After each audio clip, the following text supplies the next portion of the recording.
وہ 6 جنات جو ہر وقت آپ کے ساتھ ہیں۔ بسم اللہ الرحمن الرحیم۔ السلام علیکم۔ معزز خواتین و حضرات، انسانی تاریخ میں ایک مخلوق کا ذکر بار بار ملتا ہے، ایک ایسی مخلوق جو نہ مکمل طور پر نظر آتی ہے اور نہ ہی اس کے وجود سے انکار کیا جا سکتا ہے۔ دنیا کے تقریباً ہر مذہب، ہر تہذیب اور خاص طور پر اسلامی تعلیمات میں اس مخلوق کا واضح ذکر موجود ہے۔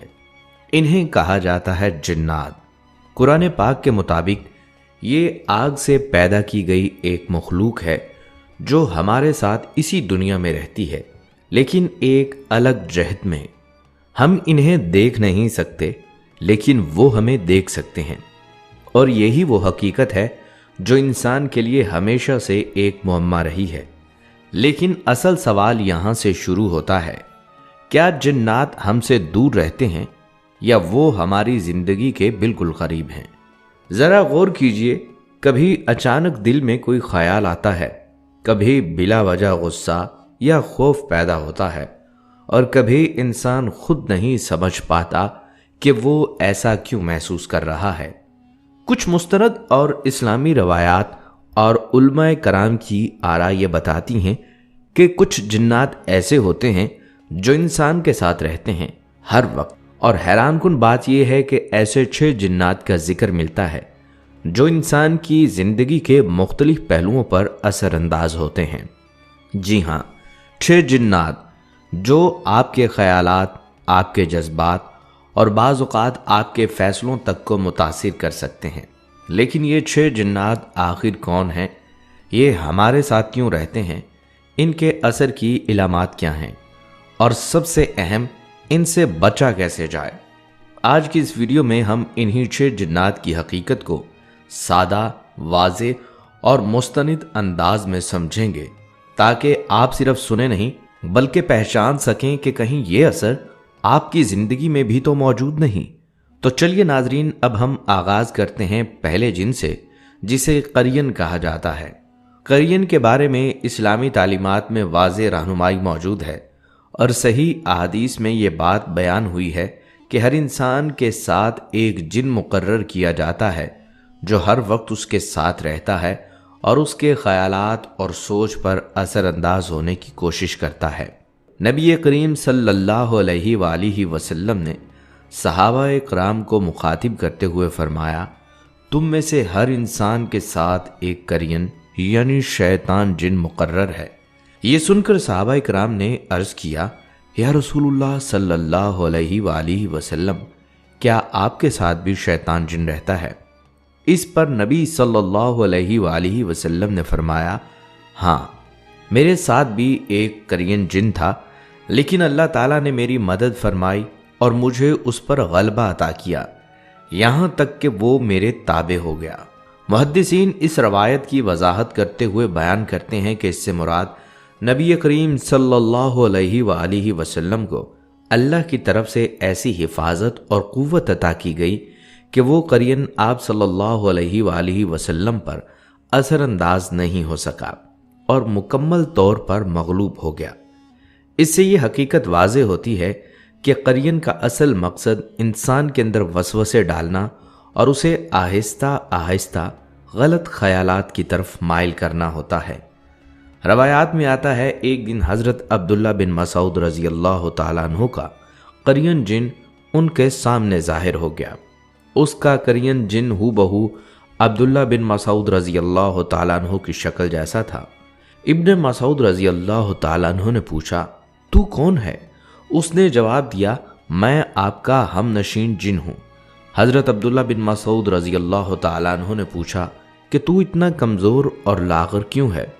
اس نے عرض کیا کہ آپ کے نیک اعمال نے مجھے کمزور کر دیا۔ ائمہ کرام کہتے ہیں کہ انسان کے گناہ اور اعمال بد اس کے قرین جن کو توانا اور مضبوط کر دیتے ہیں، جبکہ نیک اعمال اس کو کمزور بنا دیتے ہیں۔ دوستو، انسان اکثر یہ محسوس کرتا ہے کہ اس کے ذہن میں اچانک ایسے خیالات آتے ہیں جن کا وہ خود ارادہ نہیں کرتا۔ قرین جن کا بنیادی کام یہی ہوتا ہے کہ وہ انسان کے دل و دماغ میں وسوسے پیدا کرتا ہے۔ یہ وسوسے شروع میں بہت معمولی اور غیر محسوس ہوتے ہیں، لیکن آہستہ آہستہ یہی خیالات انسان کی سوچ، اس کے فیصلوں اور اس کے رویے پر اثر ڈالنے لگتے ہیں۔ کبھی یہ وسوسہ شک کی صورت میں آتا ہے، کبھی غصے کی شکل اختیار کر لیتا ہے، کبھی انسان کو نیکی اور اچھے کاموں سے دور کرنے کی کوشش کرتا ہے، کبھی گناہ کو اس انداز میں پیش کرتا ہے کہ وہ انسان کو معمولی اور قابل قبول لگنے لگتا ہے۔ لیکن یہاں ایک بنیادی حقیقت کو سمجھنا بہت ضروری ہے کہ قرین جن کو انسان مجبور نہیں کر سکتا، وہ صرف وسوسہ ڈالتا ہے، اثر انداز ہونے کی کوشش کرتا ہے، مگر اصل فیصلہ ہمیشہ انسان کے اپنے اختیار میں ہوتا ہے۔ یہی وہ نقطہ ہے جہاں انسان کی اصل آزمائش شروع ہوتی ہے۔ اسی لیے اگر کوئی انسان بار بار یہ محسوس کرے کہ اس کے اندر منفی خیالات بڑھ رہے ہیں، دل بے سکون رہتا ہے، عبادت میں دل نہیں لگتا، یا ایک ہی قسم کے غلط خیالات بار بار ذہن میں آتے ہیں، تو یہ اس بات کی علامت ہو سکتی ہے کہ وہ ان اثرات سے متاثر ہو رہا ہے جنہیں عام طور پر قرین کے اثرات کہا جاتا ہے۔ ایسی صورتحال میں انسان کے لیے سب سے اہم چیز یہ ہے کہ وہ اپنے ارادے کو مضبوط کرے اور اللہ تعالیٰ کی طرف رجوع کرے، کیونکہ ذکر الہی، قرآن مجید کی تلاوت اور عبادات انسان کے اندر ایسی روحانی مضبوطی پیدا کرتی ہیں جو ان وسوسوں کو کمزور کر دیتی ہیں اور انسان دوبارہ اپنے توازن میں آ جاتا ہے۔ بلکہ دوستو، یہاں آپ کی معلومات میں اضافہ کر دوں کہ مقدس کتاب قرآن پاک کی سورہ زخرف میں قرین جن کا ذکر آیت 36 اور 37 میں آیا ہے۔ سورہ زخرف کی اس آیت میں ارشاد باری تعالیٰ ہے، جو شخص رحمان کے ذکر سے منہ موڑتا ہے تو ہم اس پر ایک شیطان مقرر کر دیتے ہیں جو اس کا ساتھی بن جاتا ہے۔ وہ شیطان اس انسان کو آہستہ آہستہ سیدھے راستے سے روکتا ہے اور اسے گمراہی کی طرف لے جاتا ہے، جبکہ وہ انسان یہ سمجھتا رہتا ہے کہ وہ صحیح راستے پر ہے۔ پھر جب وہ انسان قیامت کے دن اللہ کے سامنے پیش ہوگا تو وہ اپنے اس ساتھی یعنی قرین سے کہے گا کہ کاش میرے اور تیرے درمیان مشرق و مغرب کا فاصلہ ہوتا، تو کتنا برا ساتھی تھا، اور اس وقت جواب دے گا کہ آج تمہیں کوئی فائدہ نہیں ہو سکتا، کیونکہ تم دونوں نے ظلم کیا تھا اور تم عذاب میں شریک ہوگے۔ دوستو، ایک اور دلچسپ نقطہ یہ ہے کہ بعض علماء کرام اس بات کی وضاحت کرتے ہیں کہ انسان کے ساتھ صرف ایک شیطان ہی نہیں بلکہ ایک فرشتہ بھی ہوتا ہے جو نیکی کی طرف رہنمائی کرتا ہے، یعنی انسان کی اندرونی دنیا میں دو طرفہ اثرات موجود ہوتے ہیں، ایک اچھائی کی طرف اور ایک برائی کی طرف۔ یہی وجہ ہے کہ انسان کی اصل آزمائش اس کے اپنے ارادے اور فیصلے میں ہے، وہ کس اثر کو قبول کرتا ہے اور کس کو رد کرتا ہے، یہی اس کی شخصیت اور انجام کو متعین کرتا ہے۔ دوستو، اب ہم بات کرتے ہیں دوسرے جن کی، جسے عام طور پر عمار یعنی گھریلو جنات کہا جاتا ہے۔ یہ وہ جنات ہوتے ہیں جو بعض روایات اور علماء کرام کی تشریحات کے مطابق انسانوں کے گھروں اور آس پاس کے ماحول میں رہتے ہیں۔ یہ تصور ہمیں یہ سمجھاتا ہے کہ جنات صرف دور کہیں جنگلوں یا ویران جگہوں تک محدود نہیں ہوتے، بلکہ بعض اوقات وہ انسان کے قریب اس کے رہائشی ماحول میں بھی موجود ہو سکتے ہیں۔ اب یہاں ایک اہم بات یہ سمجھنا ضروری ہے کہ ان میں ہر قسم کے اثرات ایک جیسے نہیں ہوتے۔ کچھ جنات ایسے بھی بیان کیے جاتے ہیں جو نسبتاً غیر مؤثر یا خاموش رہتے ہیں اور عام طور پر انسان کو نقصان نہیں پہنچاتے، لیکن دوسری طرف بعض روایات میں ایسے جنات کا بھی ذکر ملتا ہے جو شرارتی یا نقصان دہ رویہ اختیار کر سکتے ہیں اور انسان کے لیے پریشانی یا خوف کا باعث بن سکتے ہیں۔ اسی لیے انہیں بعض اوقات عفریت جیسے ناموں سے بیان کیا جاتا ہے، یعنی وہ جنات جو زیادہ منفی یا تکلیف دہ اثرات رکھ سکتے ہیں۔ لوگوں میں عام طور پر یہ بات پائی جاتی ہے کہ اگر گھر میں غیر معمولی ماحول محسوس ہو، اچانک خوف، بے چینی یا عجیب سی کیفیت پیدا ہو، تو اسے بعض اوقات اسی قسم کے اثرات سے جوڑا جاتا ہے۔ اگرچہ ہر چیز کا تعلق لازمی طور پر جنات سے نہیں ہوتا، لیکن یہ ایک ایسا تصور ہے جو مختلف معاشروں میں پایا جاتا ہے۔ یہاں بھی اصل بات وہی ہے کہ انسان کے ساتھ اصل اختیار اس کا اپنا ہوتا ہے، وہ ان اثرات سے متاثر ہو یا نہ ہو، یہ اس کے اپنے حالات، ذہنی کیفیت اور اللہ سے تعلق پر بھی منحصر ہوتا ہے۔